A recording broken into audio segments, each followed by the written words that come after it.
That was terrible. Edit it out. No. And that's where we start. Hello and welcome to the Social iPod, everyone.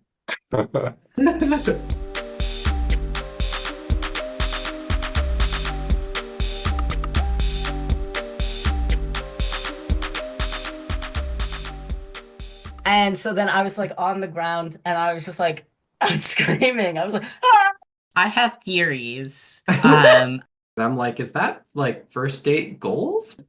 Y'all can't see me, but I'm sitting in a relatively dark room, which is what I prefer. Oh, Welcome all to the Social I podcast. Sociologists taking on big and small issues and making the political personal. I'm Wynn, they, them pronouns. I'm Winona, she, her pronouns. I'm Iris. They are she pronouns. And I'm Michelle, and the pronouns most comfortable to me are they and them. Yay! Yay! Go team! I am Wynn. I am genderqueer and non-binary, and that is why I use they, them pronouns. I am a Taurus moon. No, I'm a Taurus sun.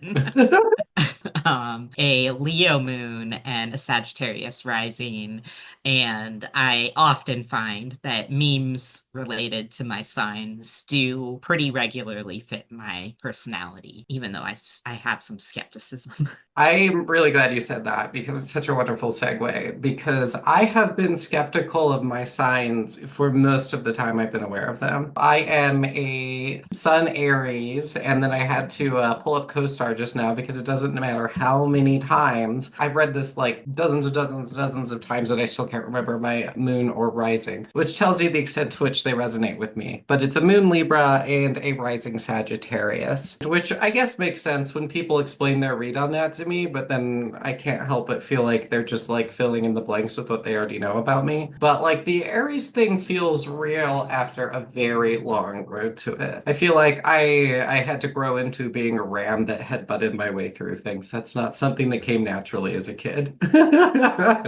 Iris, what about you? I am a Scorpio sun, and then I have a Sag moon and a Cancer rising. There's a whole lot of depthy water with all the feels and some fire that comes out and creates a bit of steam sometimes. And, it resonates for me pretty well. I'm pretty scorpionic. Y'all can't see me, but I'm sitting in a relatively dark room, which is what I prefer. So, yeah, I do embody a lot of the Scorpio dark academia witchy vibe.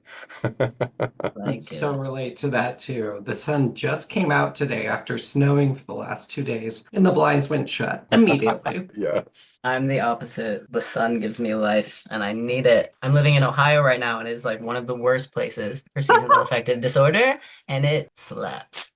As the kids say. But I know I'm supposed to prep this, but I felt like it would be disingenuous because, so I'm an Aries. I know that for sure, because who doesn't know their like first sign these days, right? But I have an aversion to like social trends, and I maybe that's the sociologist in me, maybe it's a little something more, but I Sociologist. yeah, I've been told so many times, especially since my partner is like very knowledgeable about astrology and very into it. And he's told me time and time again, like, Of I course. cannot tell you though what my sun, moon, rising, I know one of them is like supposed to be the first one.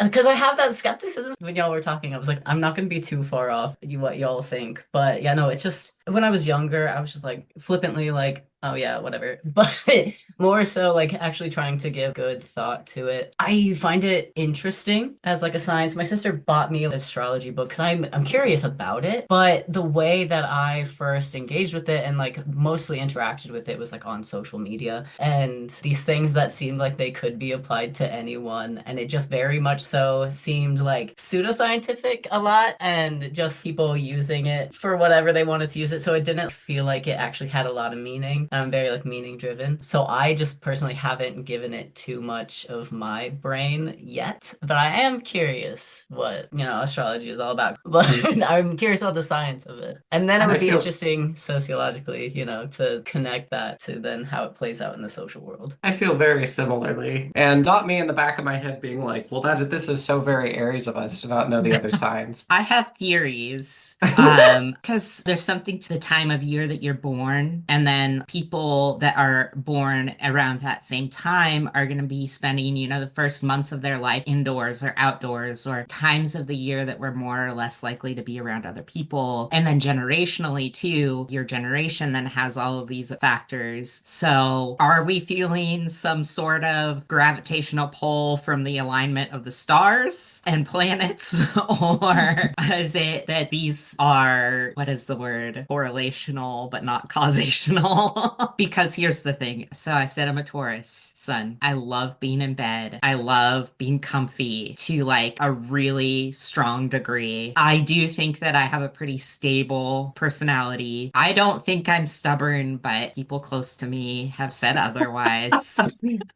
So, So real. so again, I'm like, maybe there's something to being born in the middle of May and spending the first few months of my life being comfy. I don't know. That's my theory. I've definitely thought about the first one of like when we're born and when we're celebrated then as like in totally different times of the year. So like I love spring, and when I was a kid, it was mostly because my birthday's in the spring, but I just love the rebirth of everything after a winter. I feel like it definitely has something to do with also being celebrated then, because like if you're a summer birthday, big old summer bash, but then there's the thing of like you don't get celebrated in school, so that's got to do something to the personality a little bit too. Yeah, 100%. I love that. We're living organisms, right? We live according to seasons, regardless of what modern life broadly define how it shapes our life according to rhythms that are very much not organic, yada yada sociology. Nevertheless, that truth of being creatures that evolved on this earth and its many cycles and patterns is true. And I think astrology can speak to that. Maybe there is something about like the way gravity cycles and has patterns in the solar system to that as well that we just don't understand yet. I can imagine a lot of folks, because of the stigma in like more serious scientific circles, what tend to avoid looking at these things seriously. It's similar with paranormal investigation. It's this fringe, like almost cult thing, but it's not like humanity just started observing and making general sense of our world in the last 300 years, starting in the West. Problematic assumptions there, alert. And there's probably some wisdom that goes a bit further back that we can continue to learn from today. Yeah, you got me thinking about like indigenous wisdoms and ancient wisdoms and how we're like so alienated from like our humanity right now. And like then because of post-colonization and right the westernization of the world and whatnot. But at the same time, that's why it feels superficial to me a lot of times, like the whole like conversation or talk around our like signs and stuff like that, because it feels maybe disconnected. But that's why too I don't want to be just like write it off entirely, because I know there's a lot that I don't know. 100%.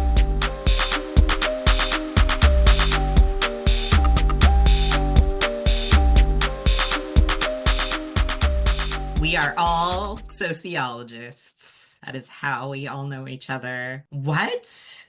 So what brought you all to sociology? I found sociology in undergrad. It was my first semester of undergrad, but I think what brought me to sociology started well before then. So I grew up in Boise, Idaho, and very like homogenous culture, very conservative, and it's increasingly becoming so. So I grew up there, and there was a lot of sameness, but I experienced a lot of difference growing up. And we were very money poor. A lot of my younger childhood was spent living with my grandma in a house without electricity, and that was not like uncommon with other people in my family. And because of that, I think we had like a very queer family structure. Not something that I really would like termed it back then or really understood. But in hindsight, right, we had one of my grandma's, not biologically related, but my grandma's best friend who was really like the caregiver. She was disabled. And so having a disabled woman as a matriarch, I think really like kind of shaped how I understood the world from a young age. But then I became really aware of like class and gender differences like around puberty. And I went to, your average elementary school, but when I started getting into junior high, interacting with more people from different parts of the city, and then first like really meeting people who came from wealth and were of like higher classes, and getting to experience like what their life was like, seeing the different things that they did in their homes, the different ways that their parents treated them, right? I internalized like some classism at a young age because I saw that, and then I like wanted that to be the the normal of my family, long story short. For instance, I came home one time, early teens, and made my family dinner and made us sit around the table for dinner because I was like, this is what's normal, right? This is what families are supposed to do, right? I don't believe that now. So like things like that, I would like bring home and start instituting in my house because I like observed it in other places. And then along the lines, you know, I became a bit more critical and understanding of what this all meant. But from those younger years, I started just kind of questioning, like, I'm seeing these differences, but I didn't understand what made people really behave the way they did, not in like a psychological component, like, because I noticed certain people acted differently, had different realities. And so I was interested in that and I just kind of like started noticing it. But then I didn't have any education around that necessarily. And it wasn't until undergrad I was undecided and I took a intro to sociology class, not knowing what it was at all. And I had one of my favorite professors of all time teach that class. And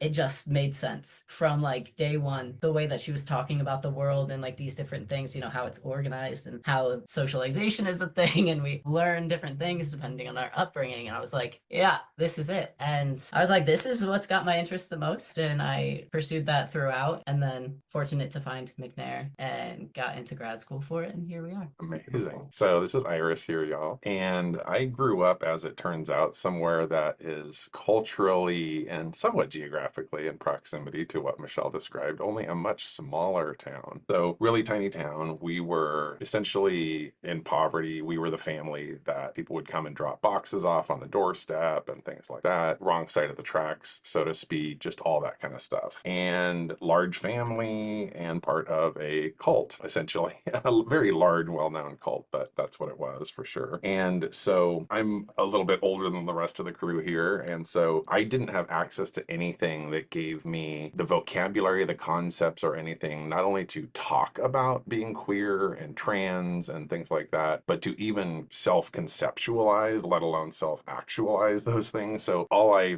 felt was just that I was really weird and kind of broken and something was wrong with me. And I had no idea why. Like I just felt super out of place. So if that doesn't steer you towards sociology, I don't know what does. Because basically I felt like a little alien that had been somehow dropped off on planet Earth. And I was just like, where am I? What is going on? I just always felt like I was on the outside of a glass dome, kind of peering through it, watching the world happen, and just felt honestly quite disconnected, which there's also some kind of PTSD stuff and whatnot in there too. But yeah, things just always felt very strange to me. There was strangeness in the familiar, right? Which is the sociological lens. And then in my undergrad, I met a couple of people that were sociologists and they're like, oh my gosh, you're a sociologist. Like you should do that. I'm like, what is that? And then I started my undergrad and I studied sexuality, gender, and queer studies. And a lot of the folks that we read happened to be sociologists. And I was just like, oh, this is amazing. And so that's really when I formally was like, I want to do that. And yeah, so that brought me to sociology and wanting to just better understand myself, my place in society, and then try to work with incredible folks like y'all and others to get information out there that maybe helps others make more sense of this very strange planet that we're on.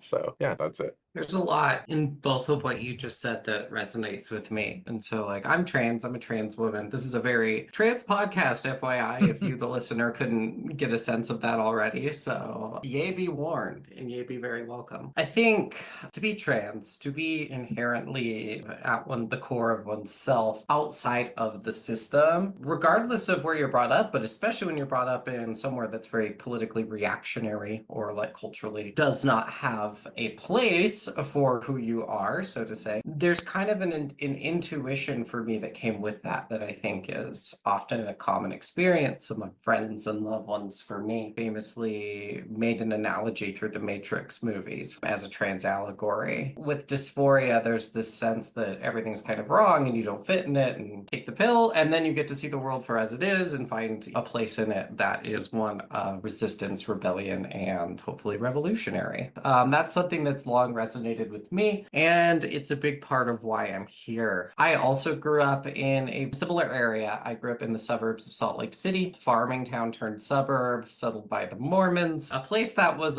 culturally, let's say, not a kind place for a little queer kid to grow up in ways that sounds very similar to the two of you. It was mostly intuitive, but it was always kind of there. Like, I found a lot of expression through identifying as an anarchist as a teenager, and like through radical music, through punk and hardcore and metal and stuff like that. And it very quickly kind of became a political journey for me. When I was still a kid, I could not wrap my head around why the US was invading Iraq for the second time when it was wildly unpopular, and got involved in like movement work through anti-war politics as I got older. I encountered sociology first in a high school social studies class. I enjoyed it, but it didn't really resonate to the point I wanted to make it core to my life just yet. And then in college, I started to learn more of the tools that sort of aligned with the place I had already put myself on the political left. And, contrary to the right-wing stereotypes, it's kind of rare to actually encounter Marxism in US academia, but I did, at least in my neck of the woods. That is rare. And getting more involved with stuff, aligning myself more with environmental movements, I ended up finding Marxist ecology within sociology. That very quickly became sort of my theoretical home, and I sought that out for my graduate work. So now, being in sociology, having it been fundamental to how I understand my place in the world and how I would like to change it, I feel very motivated to contributing to that intellectual work and to sharing the same critical thinking and other tools that have helped me free myself. It wasn't guaranteed I was going to encounter them. It wasn't guaranteed I was going to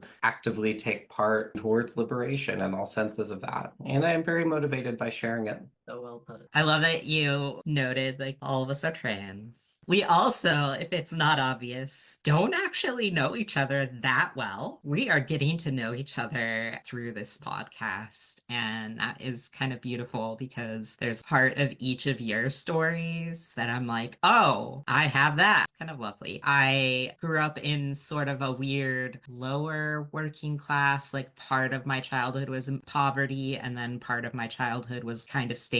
And my family was wealthy enough to buy a home at a particular point, but not wealthy enough to afford food regularly.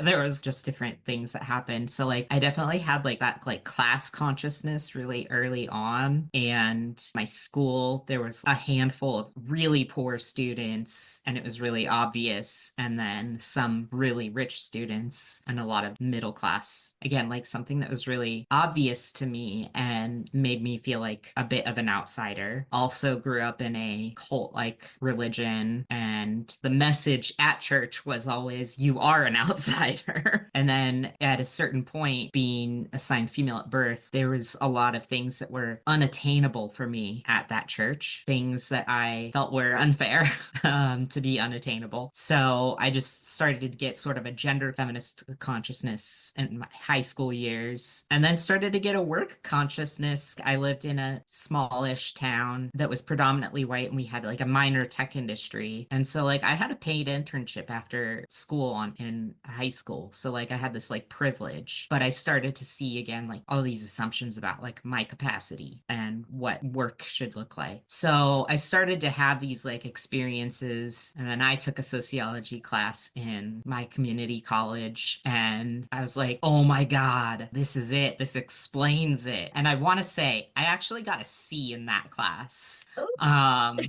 When I have students that get lower grades, I'm just like, don't worry about it, especially I love that. especially early on, because it's like it just meant that I had a lot going on and I wasn't quite fully engaged at the moment. So 100%. yeah, but yeah, I just started to get really into it with wanting to understand that gender and work and trying to understand myself and why I felt like an alien and like I was always a problem everywhere. The bull in me, that Taurus being a little bit stubborn of like, don't tell me what I can't do. So yeah, I just love hearing like a little bit of like, oh, and somehow I also ended up just meeting Marxist people who were like really questioning these systems along the way, who were really influential in introducing me to like theories and giving me that like framework to be critical, which was something I know not everyone has. I love that you said that, because so it like seems counterintuitive, but I did my undergrad at Boise State University, and it was like my Plan Z school. I'm sorry for the fans out there, but I grew up in Boise and like everyone was about it. And I'm telling you,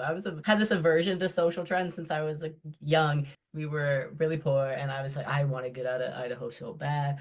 So yeah, I tried to go to other schools, but I didn't know how the college system works back then, being a first gen student. And long story short, ended up going to Boise State University. But I was also very fortunate to have mentors, instructors there that also really encouraged us to be critical. We had a research lab dedicated to critiquing neoliberal higher education, which was like infamous at the university, right? And Incredible. so, yeah, and I really went into it, and I came out of undergrad thinking that all sociologists were these really forward thinking, aware Literally. people. Then found out that that is not the reality. We have a lot of positivists out there. Yeah, so I felt, yeah, very privileged in that sense too. And very counterintuitive again, because I feel like I wouldn't have guessed that that's what the sociology department at Boise State was like. But it was like very small, intimate, and yeah, it was very encouraging of critical thought. Yeah. So many folks I talk to who are on similar trajectories to us, and I'm noting common threads for all of us, despite coming from a lot of different places. It's having those like educators and those teachers and those mentors who are able to kind of help us along, combined with the grit of being a ram of some sort, and or another animal that likes to batter doors down and or each other down with antlers or horns or what have you. Again, we're organisms. Anyways, yeah, very much relate to that. And I think it's a really important aspect of this line of work and why we're here talking about it. And also why we're doing it in this manner where we're not in the classroom with all the opportunities and constraints that provides, at least speaking for myself. I want to share this knowledge and help share the knowledge of others far smarter and more knowledgeable than me to a much wider audience that may not have the privilege, the opportunity to attend the classroom or may not end up in the right one, right? I think that we all have a right and a stake in our liberation, and I want to share those tools as wide as we can.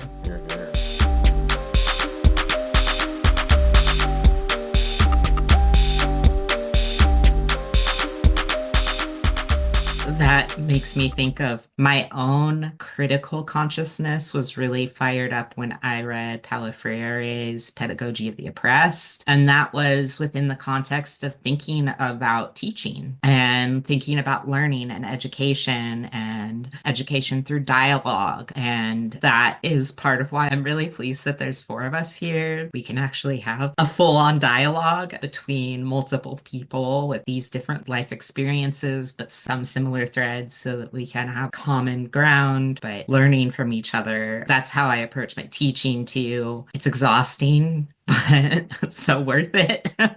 I think, as you were talking, Winona, made me think of teaching in particular. We are constantly learning from each other through our conversations, and this is just one way to do that. 100%. Yeah. I'm glad you brought up Freire or Freire. Freire. Yeah, my whiteness is showing my being from Utah, but also very influential for me, incorporating very intentional and hopefully liberatory dialogue practices into teaching, recognizing that in many ways the learner, the oppressed person in Freire's framework, right, is bringing just as much, if not more, and certainly as valuable knowledge to the learning process. And it is through dialogue work that we can do that. And it's obviously not explicitly quite the same as standpoint theory per se, although they have things in common, but nevertheless, one's standpoint, one's position in the world, where one's come from, their experiences, stuff like that, is all valid and legitimate knowledge that I am very motivated in my teaching to help provide the skills, the tools, the critical thinking, the knowledge about these larger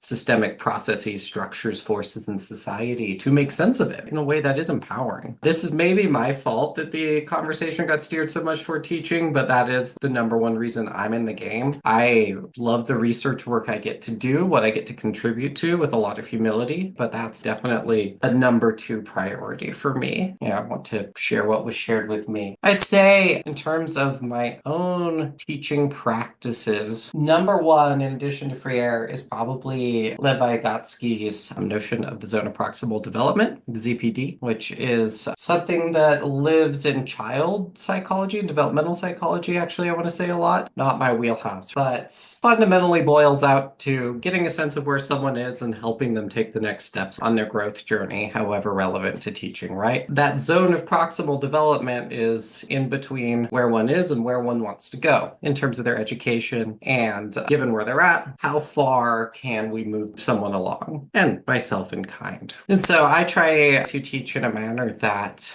is centering folks' lived experience, their knowledge, get a sense of where they're at in terms of the work we're doing in my classroom, and how do we get to the next step is the priority. I love it. I'm just so happy listening to y'all talk about your teaching too.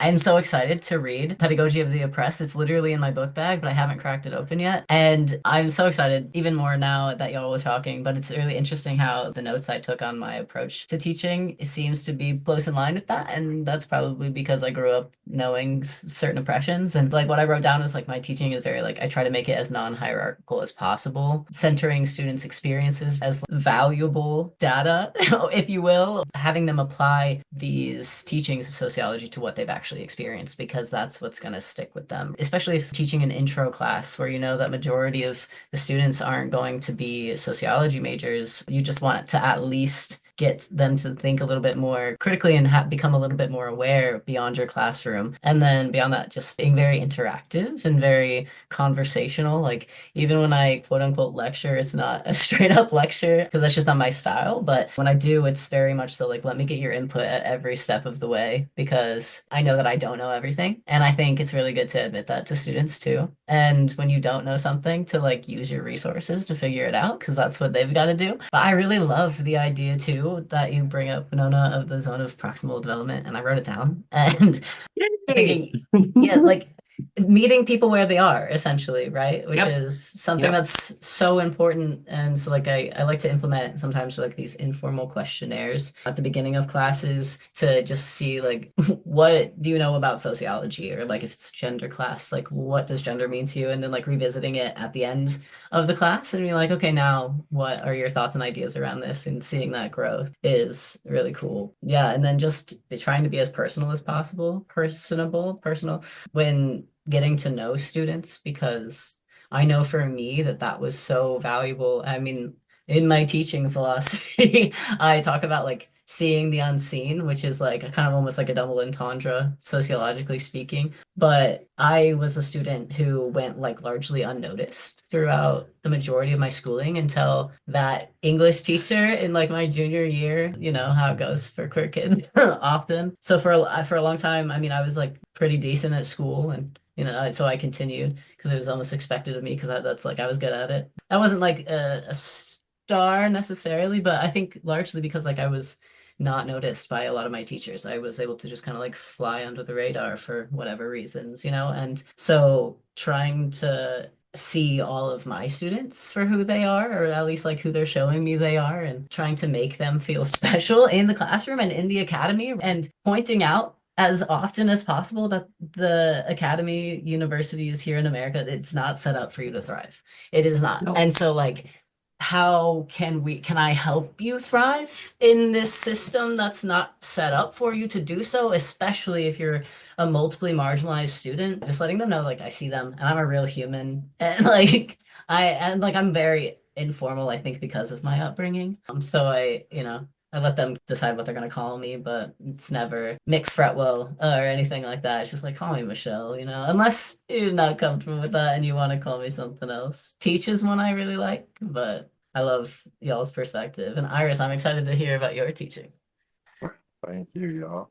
That was a lot of gorgeousness. Yes, I am definitely learning some things from y'all that I want to incorporate. For me, I think that my time teaching in the classroom is deeply informed by the fact that I am a first gen non-traditional transfer student. So I've attended 3 different community colleges before I finally settled into my bachelor's program, and then went on to master's and beyond. But that experience really affected me a lot lot. And growing up in a home where college was never even mentioned, I'm fifth of the kids in my family, and none of my older siblings went to school. So it was just like, it was something like, oh, we don't do that. That's totally off limits to us. No one at school even talked about it because they were like, oh, you're from that family. Yeah, we won't bother telling you about college. It's like kind of how it was. So I definitely approach the classroom with a lot of humility. Just to give where I'm at right now, I am academic professional. I'm not like a full-time faculty, but I am teaching courses that are meant to help students bridge from high school into university. And so it's things around just making sure that they feel like they are in the right place, that they belong. And it's really pitched as college success skills, but for me, it's truly more of every time I'm like, you're amazing, you belong here, we all benefit from having you here. And I tell them too, I'm a student as well. Like, I'm taking X number of classes this term. So I share that with them. I share struggles. And I tell them, I'm like, I am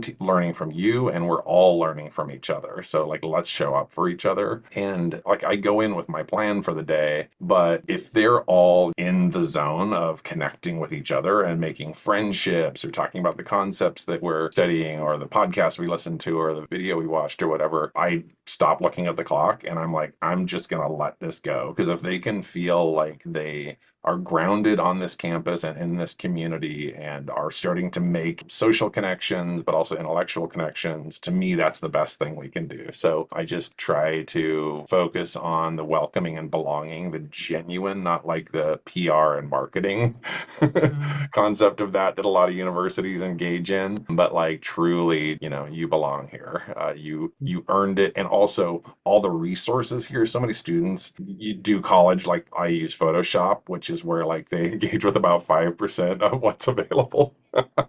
So you try to share all the resources and I'm like, y'all are paying for this. Like, it's yours. Don't like go plead for it. Don't ask for it. Like, take it. It's yours. Please engage with all the richness that this institution has to offer you. So that's really kind of the focus of where I'm at. But then certainly meeting people where they are and so forth. And just so they don't end up feeling overwhelmed, just be like, hey, you're good. Wherever you are, you're good. Like, we're a community. We've got you. And then just like learn together. And I always learn so much from my students. It's just, I never forget, it's a tremendous privilege to be in the classroom with them, as my colleagues, even though I'm in the position of power and I can't change that fact, but they're my colleagues. 100%. We are trusted with this position for whatever reason, and what we do with it matters. It's there either way. I aspire to it being beneficial for everyone in the room. I also worked, a similar role, not exactly the same. I was in a position for a couple years where I was an advisor, among other things. I advised students on some academic programming. I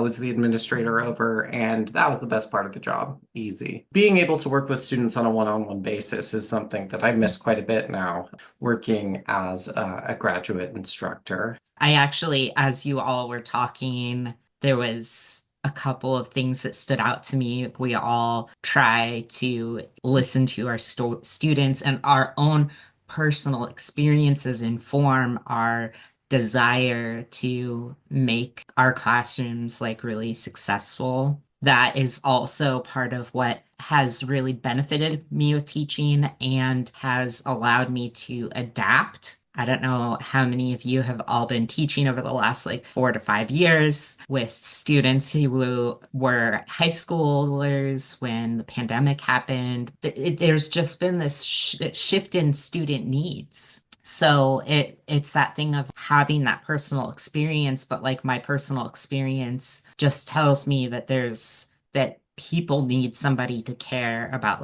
what their experience is, no matter what that is, and to sit down and listen to them and not to get jaded over time. As I don't want to go too much on a rant. I was just rant. That's kind of, isn't podcasting just going on rants? Yeah. Tell me if I go too long. But I was just talking to somebody in my department whose expertise is in death, right? And we were just having this conversation about teaching in particular, not about death, but she brought up that she always gets frustrated when other faculty complain about students' grandparents dying. And I'm sitting there and I'm like, do they not remember what it was like to be 18 to 22? And the fact that at that age, if you think about your parents are probably in their 40s to 50s, their parents are in their 60s, maybe their 70s. Or older. And I'm sorry to tell you, but that's the time that people start dying. And like, that's just such a common experience. And then it's going to happen multiple times because you have a classroom of 30 to up to 70 students. I don't know if you have larger classes, but like, you're going to have multiple students every year, and it's going to keep happening. And then I also brought up that one of the other things to consider is that particularly white culture does not have strong rituals around death, and Absolutely.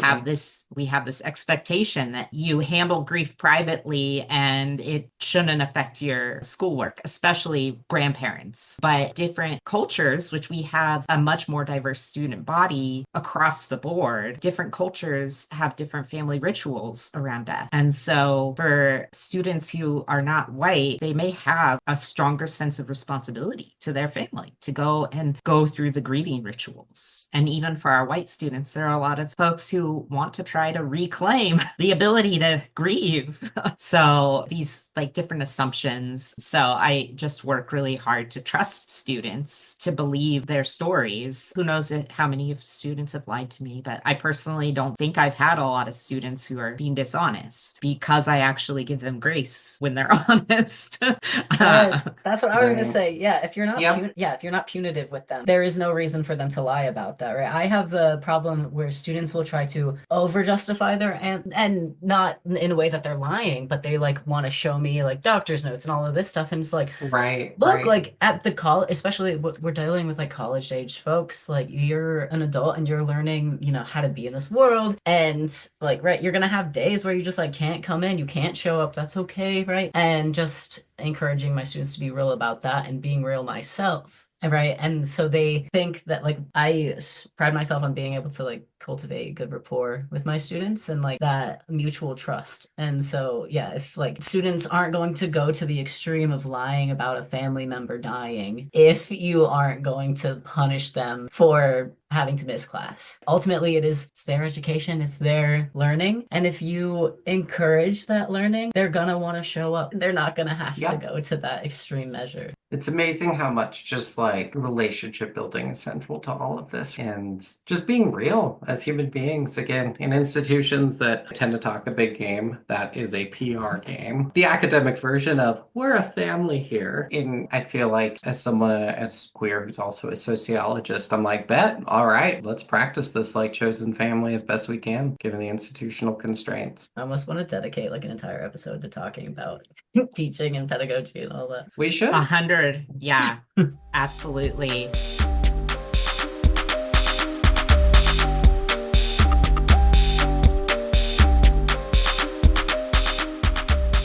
Should we talk about research? That is the other thing, huh? There is that too. Yeah, as academics, that's our life is research, teaching, and writing, yes. We are all now officially graduate students, right?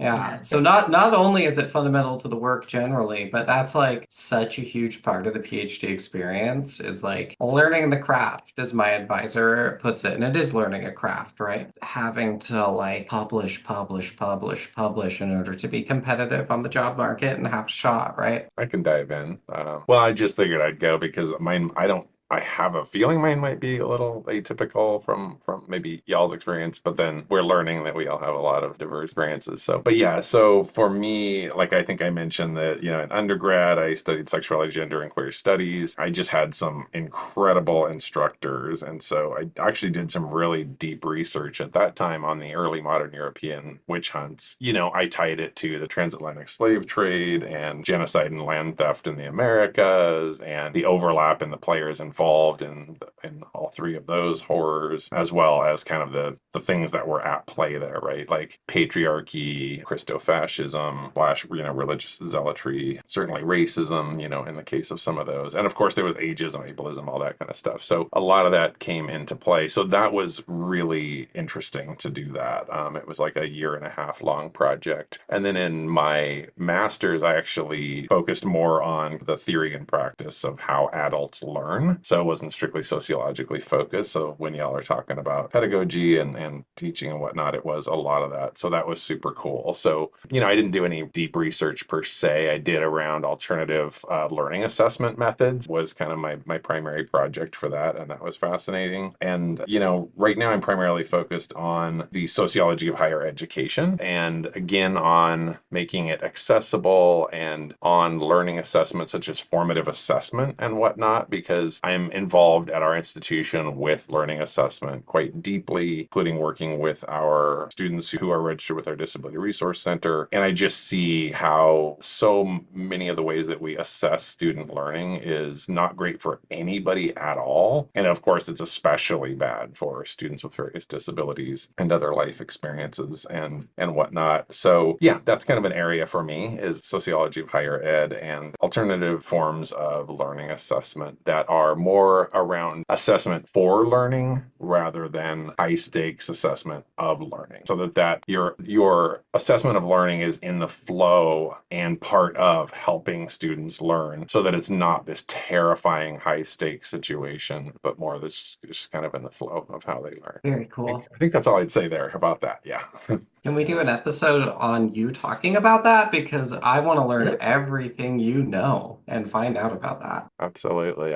I think that's going to be true probably for each of us. I'm going to be like, ooh, I just want more of that from each of you. Oh, I'll go next. So I am a person, but I've always been a person of like many different tastes and differences. Sorry. What? I've always been a person? Is that what you're laughing at? I've Yeah. always been a person. For as long as I've known. I've been a human in a body. Yeah, I've just been an alien, but I think I still have personhood. They tell me I'm a person. Oh, okay. You are.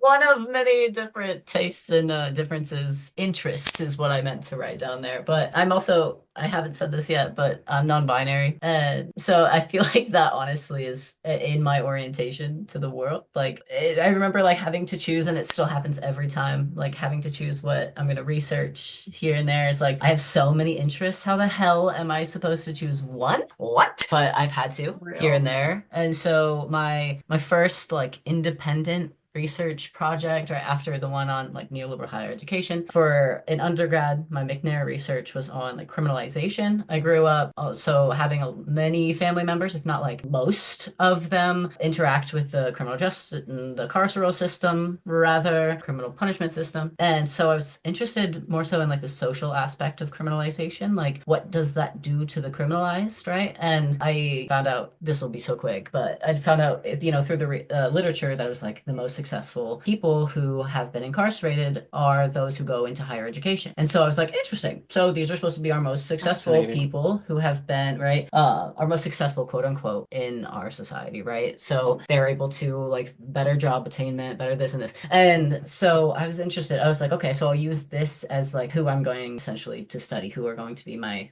participants, my respondents, what have you. And I found out it was actually rather difficult to get participants because it's a hard stigma, right? It's one that's concealable. And so what I found is because I only ended up getting 4 participants because I used like snowball sampling. After I had a few people that like had self-identified, or like I got like my mentor was like, I know a student, right? But like they had to have self-identified. And then I think I got 1 person through snowball sampling potentially. And I was like, man, am I just doing research wrong? And then it turns out like that year I read something that was really similar to the work that I was doing, but in education. And they also had a 4-person qualitative study. And I was like, okay, so this is a thing. And it's because it's a hard stigma to have to deal with, and we can easily conceal it because it doesn't have any benefit within higher education, right? So like, why would you bring that up? And not that it should be that way. But yeah, so it really like focused on like stigma and stuff like that. So like the stigma of criminalization is something that I've continued to do work in. But when I got to grad school, I wanted to do gender and sexuality work because I like that is where a keen fascination of mine is. But I almost was like kind of pushed in a different direction. And so for my master's, I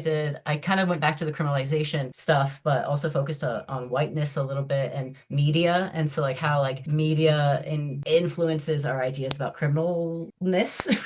like who is a criminal, who does these criminal things, right? And with centering whiteness, because I looked at like I did a secondary data analysis from these like college students, and I focused on what the white college students thought, because the way that the data was conducted, or the way that the study was conducted, is that the data was largely white. So it's like, okay, what do these white college students think? And turned out that they thought like Black people and Latine people, they thought that they were more criminal essentially throughout like the measures that they used. And right, we know that, right, the racial stereotyping of crime and all of that stuff.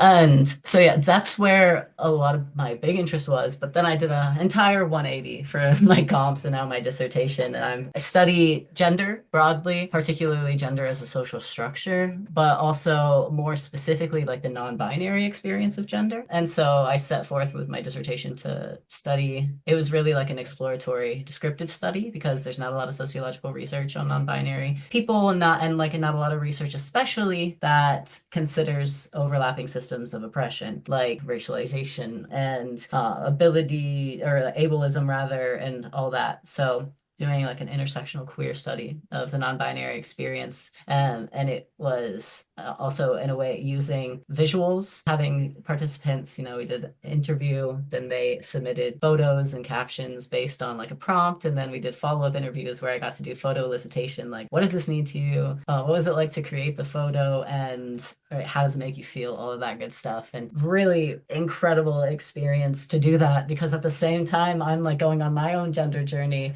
and I get to be in community, like came at it in a very like feminist or queer way of like having dialogue in interviews rather than like, let me just mine you for data. I'm going to then go get a dissertation and hopefully reap the rewards from there, kind of like trying to decolonize the research process a little bit. And yeah, so in non-binary identification, expression, joy, and my dissertation is like kind of shaping out to be about being non-binary, identifying non-binary, and presenting non-binary, and what social factors and structures all influence the way one is able to do so, to do all of that, right? And coming to like a theory of resonance with gender, which I could geek out about for a while, so I'll kind of like stop here. But just understanding us as like human beings and such unique creatures, each one of us, and feeling resonance with different things. Like, we have overcomplicated the idea of gender much too much, and like as it's felt, right? So yeah, that is, I will say, my main research area. Love it. That's so fascinating. I can't wait for your episode too. Yeah, selfishly, teach me all the things. Like a theory of gender that centers resonance is so fascinating to me, and something I feel like I know nothing about. That's really cool. But you probably actually really do. Because That's as it, trans yeah. folks, we are gender experts. We are organic intellectuals in so many ways. Speaking of that, pedagogy of the oppressed. Oh, that's so cool. Yeah, totally. Yeah, there's a lot in that I resonated with. I could talk a little bit more about mine. Another thing that you said that resonated with me was not wanting to pick one thing and doing that. That's a big reason of why I'm here as well. Because I like to do what I like to follow my hyperfixation, so to say, my fascinations. And sociology is, in terms of academia, at least a really good home for that. And, it's a discipline I think provides us ways to dig at a lot of different topics. But also I dance outside of sociology all the time, because that's also being a sociologist, and that's also having my brain worms. But I'd say first and foremost, I'm an environmental sociologist, as well as, which I approach primarily through like a lens of political economy, right? I mentioned Marxist ecology earlier, which is one of the more prominent ways to go about that. But looking at the socioecology of X, Y, or Z, given people, place, what have you, how is it that we relate to our environments as human beings at a systems level, at a social level, at the level of ecosystems, is something that I find fascinating and is very dear to me. And I think speaks to a lot of my interests at the same time. A lot of us are from the Western United States, right? And so we all have lived experience about how the natural world on this entire planet is dying. This is a planet that is being killed by the way we organize society. And that is very evidently true in the American West, I think. When I was a kid, I remember getting about 4 times as much snow on the ground as we used to. And that's very much mirrored, and it's here in the Western US, at least in Utah, almost all of our water comes from snowfall in the wintertime. And it's mirrored in the summer by summers that are just defined by wildfire smoke as our forests burn, right? Which was also something that happened when I was a kid, but it wasn't definitional. It wasn't like most days were filled with wildfire haze here in the West. And so, I don't know, getting into and actually being able to understand those dynamics is very dear to me personally. I mentioned that I grew up in the suburbs of Salt Lake City. One of those dear sort of natural systems, we'll say, to me is the Great Salt Lake, right? And it is currently dying as well. It is drying up. And so this started me on the path. I'm in a master's to PhD program, and my master's was basically digging at the socioecology. What are the social drivers of the Great Salt Lake crisis? Why is it drying up? And led me to kind of doing a deep dive of on the agriculture in the region, right? There's more popular awareness of this now, I think, than there has been previously. But in short, a lot of crop agriculture in the American West, but especially the Utah, is for the growing of hay and particularly alfalfa, which is a very water intensive crop. It grows very, very well in the region, assuming you have an unlimited supply of water, right? And so kind of digging into that, the political economy of it, what's going on there. It's very motivating to me in terms of the fascination and trying to help find a pathway out. And my research currently is trying to expand and generalize this more to the American West as a whole through a couple other case studies. And in terms of dancing outside of sociology, I have popped into geography a little bit to train myself in GIS over the last couple years. So I'll be doing some of that work as well, and incorporating that with those spatial methods, with the historical stuff that comes with political economy and the environment. I also dabble in the sociology of gender for probably obvious reasons to our listeners at this point. I haven't done as much work yet in movements, social movements, labor movements, stuff like that, but that's something else that is another thread I'm following, stuff like that. But that's the work I do now in terms of my research. It's amazing. I can't wait for your episode.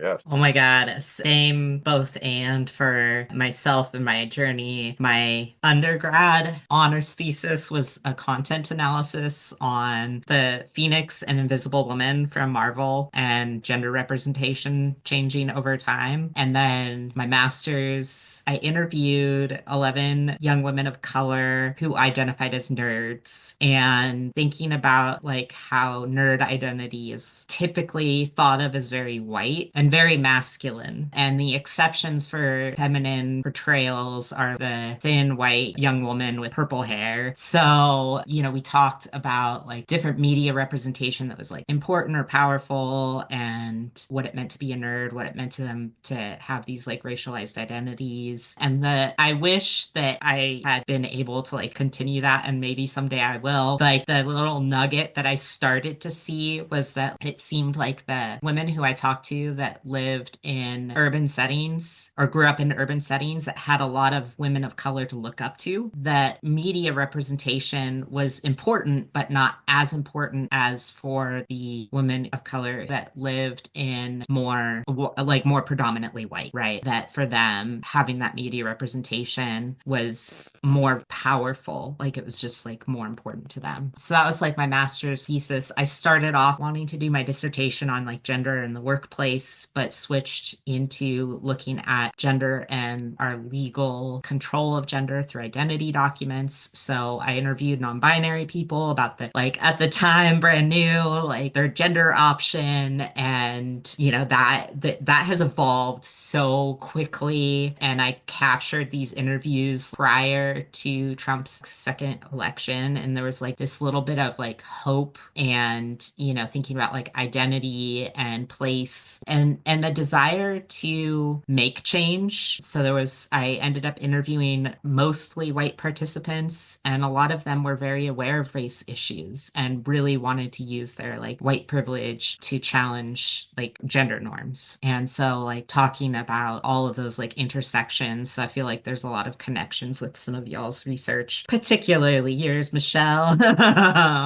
But I'm really interested in this like tension between like working with the systems that we have to make change and working like for revolution. In the law and society realm, it's working with or against, but like, yeah, how much are we like pushing back and trying to like completely change because they both want the same thing, which is more liberation, more equity, you know, like a better life for everybody. But like, how do we actually manage that tension? And then I've been on other research projects. I've done research in VA and suicide prevention. I've done research projects on wage theft, on legal needs. I feel like there might be something else that I'm missing, but yeah, I have sort of this like broad spectrum of other research that I've done outside of my own research. But yeah, interested to continue thinking about like, because laws are shaped by people. And it was like non-binary people and trans people were behind shaping these laws and working with these systems. So like, how do we think about like working within the systems that we have and sort of that practicality and just working between those two narratives?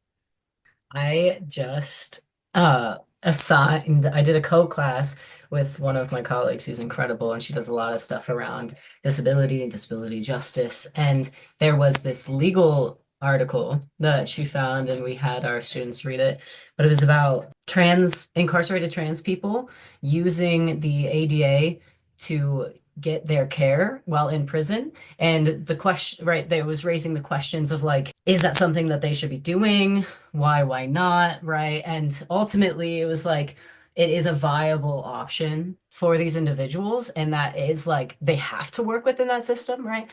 But then, I mean, and then you could get into all of the like the theoretical things. But yeah, it was interesting. If you haven't read that, I'll send it to you. Yeah. One of the things that makes me think of, like, especially bringing up the disability, is that, like, a lot of my participants had some sort of disability. Think about a third. And so historically, disabled people have had to fight for their rights to access the same state systems. And so I think it's hard when you have like that's where I'm like, it's these different narratives, but like people have different buy-in into trying to access these systems and trying to get this like higher institutional support. And so like, how do we balance and think about like the state systems have historically oppressed people of color. They have historically oppressed people with disabilities, but there are people with disabilities and people of color with disabilities who are trying to access this care, and getting state access would be like is monumental. So like, yeah, how do we balance that like tension between these different like identities? Yeah. Yeah, because these systems that we can critique for a long time are legitimate. They have like there are incentives to interacting with them, being within them, getting access to them. At the same time, we're like, what are we inviting people into, right? Like when we are talking about inclusion. So it is contradictory, and it's a balancing act for sure. 100%. It's just those contradictions are inherent to it. But I can't wait for your episode, Wynn. Yeah. You're not getting out of talking about this more. Oh no, I will talk about it. We'll absolutely talk about it.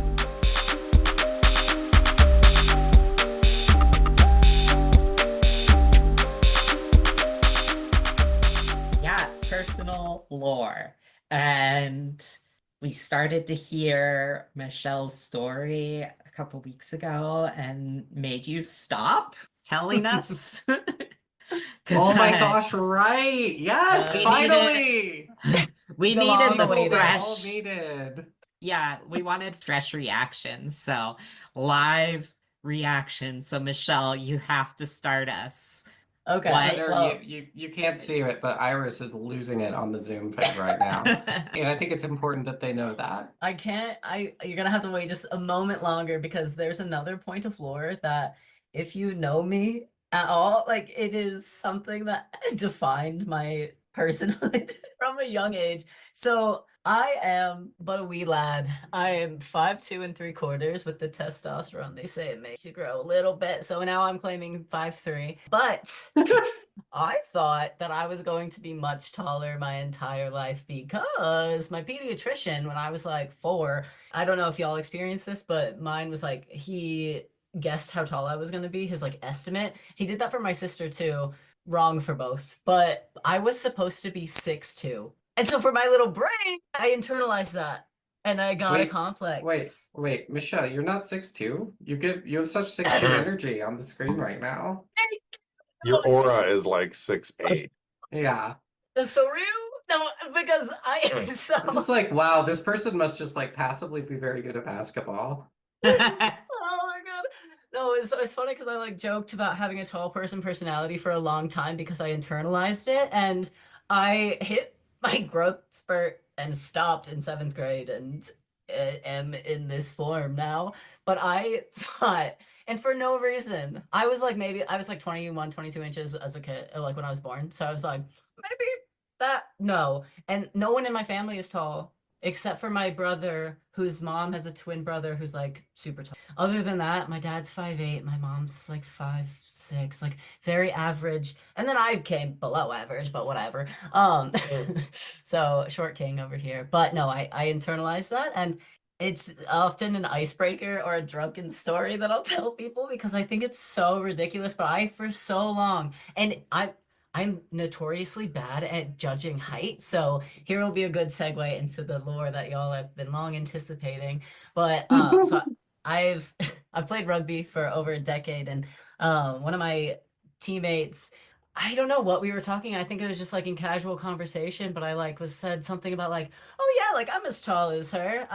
And then she came over me and towered over me, and she's like, yeah, are you? And I was like, oh, I had it all wrong. And then she liked to bring that up and she's like 5'8" or something like that. And so and I was like, man, I really think like I'm so bad like spatially too of like I always like I overestimate my height and underestimate everyone else's height unless I'm like directly face to face with them. But yeah, no, I am but a wee lad of 5, but but yeah, so the long anticipated I Wynn found out that I played rugby, and so I started to talk about that, and I just casually was like, yeah, until I broke my back, unofficially retired, haven't announced it, but it was a Is big this chunk the of my life. announcement? No, oh, I think the theme and the name of oh, this episode just changed. I think you just announced it. This Yeah. is first and foremost Michelle's retirement announcement from rugby. oh Yeah. man, oh man, yeah, I guess it's official now, but yeah, I played a lot of sports growing up, but like in a way, like again, we were super poor, and so I was like one of the only people I knew growing up that didn't play like soccer as a kid. I didn't get into sports until it was free in school. So I started out with like basketball in 5th and 6th grade, when I was still like close to everyone else's height. Um, and then from there, I like tried all of these different sports because I'm like somewhat, naturally athletic and I like a sport. And so I tried a bunch of stuff. I've done most things at least one season. Like I played tennis a season. I wasn't good. I played softball. I was all right. But the three main ones that I stuck with, the first one that I stuck with the longest was wrestling. My brother got me into it, so I wrestled for about like 6-ish years. And then I also at the same time got into cheer, which like it was very counter whenever I tell somebody that they're like, what? But then like it kind of makes sense with like my peppy sensibilities sometimes. But and I would say I was pretty good at it. But then rugby was my third main, and then I ended up like quitting the others for rugby. And I've played all over the US, like kind of like in the major regions. Being from Idaho, traveled around, like the West. And when I briefly moved to Indiana at 18, because I just wanted to get out of Idaho, I played in Fort Wayne with that team, and then ended up coming over here. Now I've played with like some Ohio teams, and so I've traveled over here for it, and it was a big part of my life for a really long time. And I feel like probably the reason that I didn't formally announce it, I guess until now, was because when you get like so embedded in an identity, and like if it's something like Yeah. I know a lot of like especially like former athletes go through something. Maybe I think like once an athlete, always an athlete. But when you're no longer like competing in that, it's like it's this weird it's a weird human experience. I used to play that, but yeah, broke my back. But so the story for that is I actually kept playing after I broke my back because I didn't know I did that. So I say broke my back like colloquially, if you will, just because it's kind of easier to understand. But what happened is, so we're in a game. If anybody listening knows rugby, I was scrum half at the time, and I was in the rucks way too much. So the rucks is when you're contesting over the ball when it's gone down in play, and you're like battling each other to get possession. And usually then the scrum half is like gets the ball out. So, but I was in that ruck. I have since watched the film. I couldn't watch it for like a year or more after because it was traumatic. But yeah, so I cleared the ruck. I had won the ruck, so the ball was out waiting, for my teammates to come get it. And then somebody well bigger than I kind of collapsed the ruck, like fell on top of me, not in good form. And the way that I bent, so it's in the middle of my back. So the middle of my back bent where it's not supposed to. And I remember like hearing like a popping sound, and then I was just like, it hurt a lot. No. And so then I was like on the ground and I was just like, I was screaming. I was like, ah! Like, what is happening? I was like in shock and I was like, oh my God.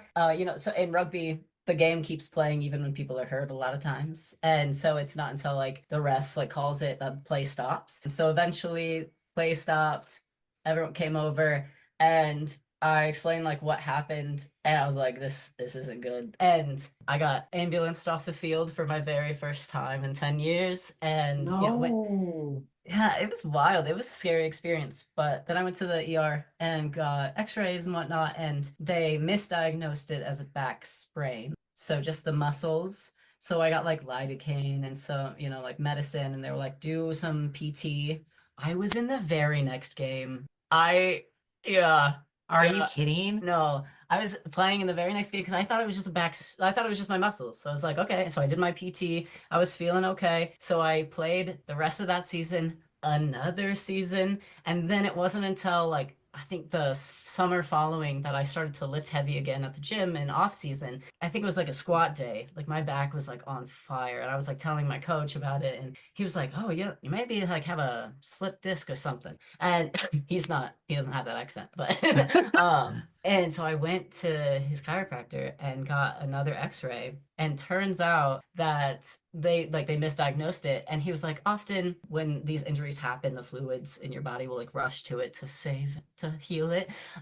And so they couldn't see what it was on the first x-ray, but on the second one, so in the middle of my back, one of my vertebrae is, if that's not the correct term, but one of my little backbones is smushed.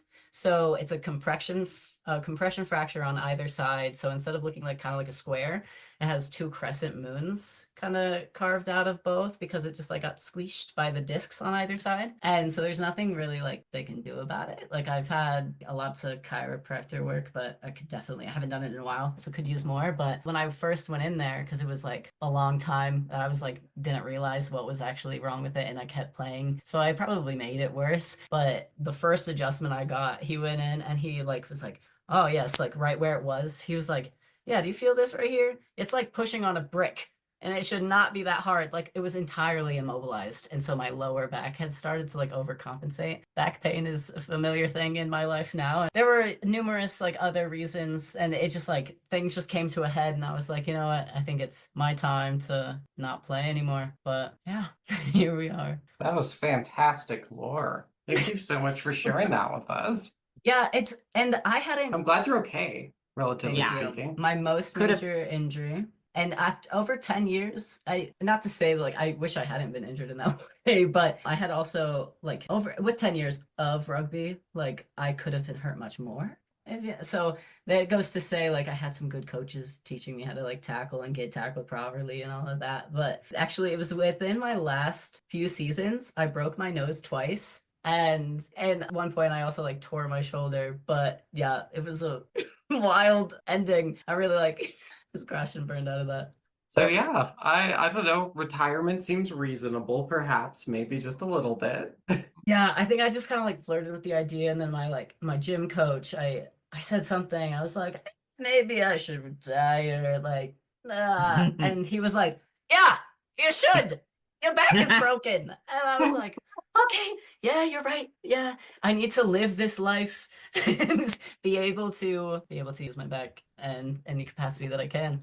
But I am like weirdly in like transition of like my approach to like athletics and different stuff. But I seem to have lots of material to riff when Michelle goes. So I honestly didn't know exactly what I was going to share here, but I will just share that I am a good bit north of 6'6".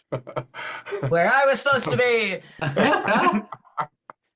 So I We mean, I'm often six share eight. with I'll just each say other. I'm 6'8", and all kinds of things come with that. And I think for that reason, like I've always tried to shrink myself a lot in the world. Like often, like I'll be out with a group or something, and they'll be like, I can't hear you," because I'm just always so conscious of how much space I take up in the world. So I'm always trying to shrink myself kind of physically, and when I'm in restaurants or whatever, I'm talking quietly because I just feel like this outsized presence a lot of the times, and I'm not really comfortable with that. And it also just came with other things. Like I was really into studying law in high school and was on like the mock trial team where we would do or in debates and just things like that. I really enjoyed that stuff. I was a pretty nerdy little emo poet kid, but also was into that. And but the law instructor was also the basketball coach and so was constantly Incredible. like harassing me to play basketball, and I was just like, oh, I don't want to do, and I ended up turning out, and it was just terrible because all the people who were much shorter than me just ran circles around me because I literally had no coordination. I was just like this very tall, gangly, person, and not, I was way thinner, so I was just like not a lot of muscle on me, and so I just got like knocked around, the court by people smaller and more, stout than me. And then on the other thing too, in terms of the body stuff, I will share that a sibling of mine once dove into a swimming pool head first and broke their neck and didn't realize that it was broken and crawled out of the pool and got up and walked back to their room. They were on a trip and they were at a hotel, and they went to the doctor, and the doctor was like, "You are lucky that you are alive, Oh and, my and certainly God. that you are able to still walk and stuff." Like it was pretty gnarly. So not to Wow. just Nice. not to just turn this into a body horror podcast, Body horror. but like it's a trans experience. No, and so and then for me, like when I was like 8 years old, we had like these old army bunk beds and like hard tile floors because I grew up in kind of army housing kind of a thing. And so it was like tile over concrete or something was our floors. And so I rolled off the top bunk of this bunk bed, bounced off the dresser and hit the floor and like just broke my shoulder in this really gnarly way. So it would always dislocate. So I have just an endless stream of stories I can share about the most horrifying times that my arm dislocated, including like in the bedroom, Oh no. on a spicy first date, on No. which it was just like, what's happening? Like it was just so, the person I was with was just like, what did I do to you? And I'm like, no, no, no. And then once I was like swimming across a lake and was in the middle of the lake and it started to dislocate and I had to Oh be my rescued in a God. boat. Oh. Once I was doing a rope climb in another country and my arm dislocated and I fell to the ground. Like I just have tons of like Oh my God. shoulder dislocation stories. So now I just am so careful with it because I don't ever want it to dislocate again. So academia is the right place for me. I also, jumping off that just real quick, I had that one teacher, my first like sociology professor. She actually like years later was like, "You gotta stop playing rugby. You need your head. It's like you're gonna do this academic thing, like you're gonna need your brain." And I was like, "Pisha!" And I got more concussions beyond that. She'll be happy to hear. Yeah. I'll send her this podcast. Wow. Well, congrats on your retirement as well, Iris. Thank you. No more rope climbing for me. Oh, I don't know. You here it's like, oh, okay, spicy date, arm getting relocated. I'm like, is that like first date goals? But I don't know. Just kidding. This is a sociology podcast. Hi, hello, listener. Lore, I can go, I guess, although I've been honestly struggling to come up with my answer to this as well. I don't know. Another way my brainworms like to show up is with questions like this. It's just like, I don't know. Am I a person? Do I have stories? Like, I don't know. I on the notes of gender and body horror and injuries and the rest, I like to consider myself a success story of recovering from toxic masculinity. You know, maybe that's cocky, but oh, I used to live in some toxic ways. I'm glad I don't now. Yeah, relationship to gender is obviously something that is beyond the scope of this podcast, but I will say that an important part of my gender journey was I kind of just took the gender role I was put into for granted. Like, to me, growing up, for a variety of reasons, there was no alternative, right? I'm watching all of you nod, and I'm imagining is something that can resonate in our Zoom call and beyond. But let's see, went into middle school still in the late 2000s, right? Culturally a little bit different now when it comes to things like masculinity and stuff like that. For those who are around then, you will know what I'm talking about. And I very much leaned into the one legitimate way of expressing my emotions, which is anger, right?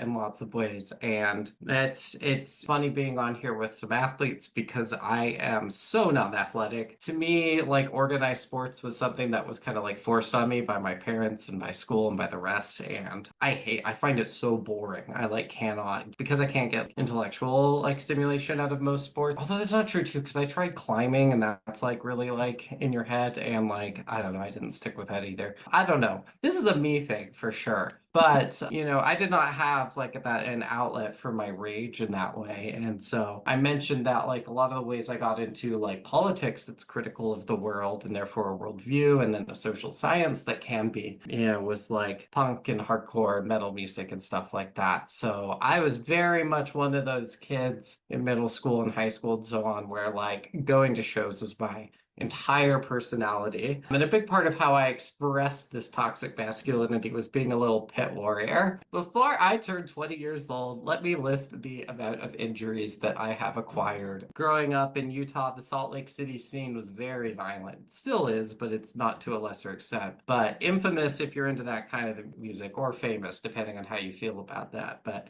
back in the day, hardcore shows used to be ran by straight edge gangs, and people would jump you for looking the wrong way. And even if there was no sorts of fights like that, it's still just like, you know, moshing is violent in that sort of setting. And so I managed to break my front tooth in half, after which I got what the dentist told me was a crown, but wasn't. So I got scanned by a dentist and I had to have that fixed 10 years later. I broke my wrist. My nose was broken twice. I ended up having to get surgery for a deviated septum. And I think it's contributed to, combined with academia, me now having carpal tunnel. And I think there's one or two more I can't remember right now. To folks who don't have experience with extreme music, broadly defined, this sounds fucking insane. If we have to bleep that, please do. But it's, I don't know, it's a very important part of my lore. Having a way to outlet. There's typical angsty teenage feelings, and then there's, you know, all the additional ick that comes from dysphoria, going through the wrong puberty, and then all the rest. And I just found so much to be angry about as a kid, and it was through music that I got to let it out. It was also through music that reinforced a toxic way of both experiencing my emotionality and letting it out. I ended up dropping out of the hardcore scene for gendered reasons as I started to like understand, kind of have a bit of a feminist awakening and chafe against this toxic masculinity, even though long before I learned that it really wasn't inauthentic. I mean, it can be for everyone, you know, for masculinity in general was an inauthentic costume that I was wearing because it was what I was told to wear. And now I've reconnected with this music in a way that's much healthier, and is a way to reclaim and express my anger, my rage that is feminine, right? And told should not exist. And so I'd say my relationship to music, to anger and emotionality, being able to touch and feel every other aspect of my being, I don't know, important more to who I am and the source for most of my injuries.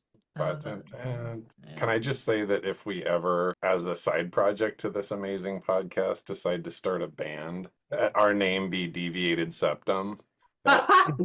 Oh, that's a really good band name. Wait, have y'all broken your Holy nose though? shit. Wynn, Iris. What's Wynn, we're that? gonna get you up to date. No, I'm just kidding.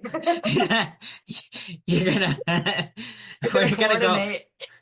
we're gonna go like you're gonna teach me how to wrestle just so that you could break my nose. I'll teach you how to hardcore dance if you don't already know.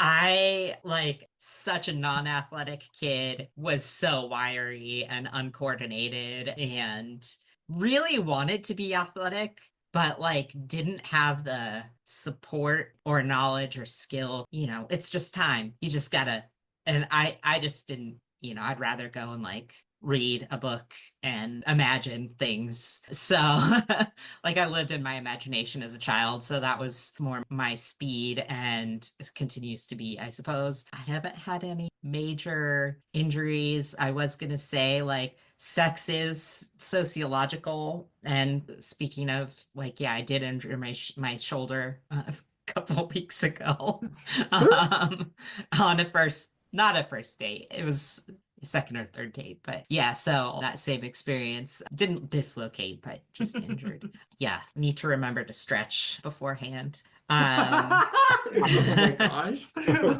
That's the PSA. Yeah, That's the yeah. title of this episode. I mean, I think, Michelle, are you younger than Winona? Yeah. Yeah, so I'm in between Winona and Iris, and so it's just that aging thing of like weird shit starts to happen. Just you wake up one day and you don't know why that hurts. That is more of the daily life. But yeah, I think my lore is, mentioning like growing up super fundamentalist Christian and sort of leaning into it in high school out of like necessity, and then coming out of high school taking years to deconvert, but deconversion and getting married really young and divorce. I mean, That's important, divorce, yeah, divorce and coming out as queer and genderqueer all in the same phone call with people Ooh. was quite it. Like looking back, I'm like, it seems so dramatic from the outside, but it wasn't. I don't know. Like it is, and it isn't dramatic. So it was just that living in compulsory heterosexuality for such a long time. So that's a big part of my lore. And yeah, just again, being a little bit of a fighter, I think it's part of the story I tell about myself. Those are the things that come up frequently for me. Yeah, I really love hearing all y'all's like Same. stories. Oh, I'm super into music and going to shows. That's also, yeah, pop culture is a huge part of my life, but I never got into like the punk scene or hardcore scene. I'm more of a post-hardcore kind of a person. Hey, that's also very dear. I can't wait Yeah. till we can go to shows together at some point. Yeah, absolutely. This is something I should have said at the beginning of the episode, but every single word that comes out of my mouth, all of my opinions, my perspectives are my own as a personal, private individual and not of my employer, which I will not be naming nor will ever name on this show. I think that disclaimer goes for all of us, not any opinions of our employers or our associations. We'll see Dear how listener, please Dear- stay tuned. Our next couple episodes will be on topics where we interview guests. So that is what the Social Eye has in store for you. Thanks for Thanks for listening. listening. To our first episode. Wow. Y'all are amazing. So, You Thanks. too. ditto. Thanks, y'all. See ya. Thanks. Bye. Bye. Bye. We're rejecting toxic perfectionism.